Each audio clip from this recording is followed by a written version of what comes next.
vous l'avez annoncé, c'était effectivement relativement spectaculaire. Vous avez vu l'endroit où était positionné le cyclo, vous regardez l'état du pare-brise, c'est ni plus ni moins que la tête qui vient de percuter le pare-brise. Donc là, au niveau des lésions, elles sont diverses, principalement bien sûr les jambes. Les jambes ont considérablement absorbé le choc. Ensuite, vous avez vu, la tête est venue tout de suite se fracasser dans le pare-brise. Et pour ceux, vous regarderez, vous avez tous filmé, vous repasserez l'image au ralenti, vous allez voir que sur le choc, le casque immédiatement est arraché.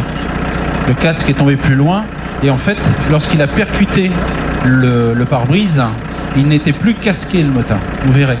C'est impressionnant. Si vous ne sanglez pas votre casque, il ne vous sert à rien lors d'un impact. Donc pensez à bien serrer votre casque et achetez un casque à votre taille. Ne vous faites pas prêter un casque trop grand. Faire prendre conscience que tout ce qui est équipement de sécurité, que ce soit pour les deux roues, casque, gants, blouson, c'est très important. Là, ils ont vu qu'un casque qui a été mis même correctement sur la tête, non sanglé, c'est extrêmement dangereux. C'est un casque qui ne protège pas. Au moindre accident, la moindre chute, ça peut être des conséquences graves.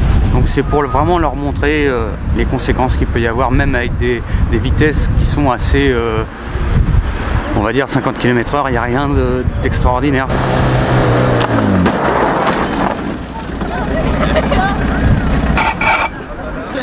Avec un doux bruit à la fin.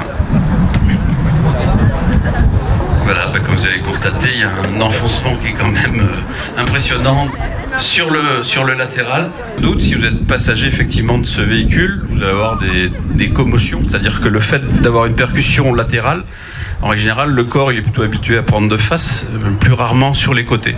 Donc vous allez partir à droite et vous allez revenir à gauche, il va y avoir de gros soucis. J'évoquais les enfants, ça peut être des bébés également. C'est pour leur montrer aussi le port de la ceinture.